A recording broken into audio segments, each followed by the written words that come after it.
Hầu chân kim dần thắng quầy toan trai kim kim mặt buồn tiêu sự lũ phu dần chết quầy thiên quân dương minh sắc kia sanh chỉ nền diệt cho chắc dần cách thì tay hoan chúng nhi diệt thì nền sập gì diệt gì sập bát dần gì hỡng sầu bát sập xôi xưa ra liêm mong linh thì chúng ơi say mì bốc chiến thầm thịt chiên sáng con quậy thầm tù linh căng tôi với phụ diệt gì sập cấu chẹt quậy tí diệt trên tù lưỡi lấy chồng san ba lì thọ kinh dắt với bạch linh hoành tu tâm thiên cài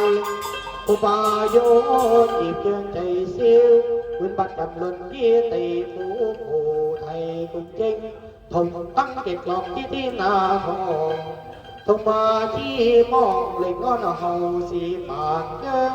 có chỉ ca tiền hoài sùng chi thiên sơn gì sang lời mình thiệp gì cười phua gió kèm sơn lò lịch hương trai trà xịt thon bàn của làm cái gì quay lịch chi lịch dâm chung hơn dùng tàu chung cùng tiên thì tôi làm ngon ngồi lên tăng đâu tôi lại gì làm màu lì dây bỏ lỗ kia tay sắp phân lại dây biển tay sắp phân mọi gì mơ sắp phân mọi gì mơ cái lỗ lì cái gì sắp phân đã sao gì số tăng lỗ tăng bỏ xích cây đi tao gì bỏ mơ lì bỏ lỗ kia tay xí vô la lì làm bỏ đỏ đã kia chỉ xí đi mơ bắt đó sao mày sao bỏ lỗ lỗ xí lấy mà xí ăn sao bỏ sao tao làm mà bỏ sao tao mơ bỏ kẻ mơ lỗ tăng lỗ ta chỉ đó ta lỗ lỗ xí lỗ cái lỗ tay xí đi mơ bỏ tay sao bỏ mơ ra mà xí lấy mà cái lỗ cái một tổ lỗ mà xây dựng tay mơ mà xây dựng tay tổ lỗ đi cô ra gì chơi ra mơ la một tay đi xí lỗ mơ la sa cô la xây lấy ba sa cô la xây lấy cô lỗ mơ la cô lỗ xí lấy sao la xí lấy sao la bộ tay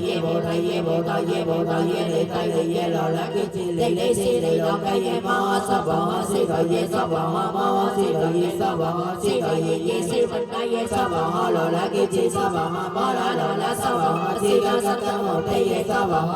mơ xí gọi ye sa bỏ ki na xí gọi ye sa bỏ mơ xí ki na ye sa bỏ lỗ la cái chi phải kẻ na ye sa bỏ mơ lỗ li xí ki na ye sa bỏ lỗ la ta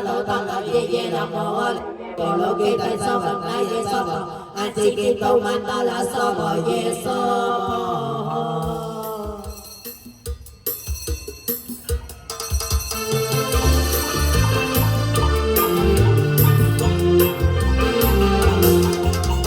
你只跟你sama chào sen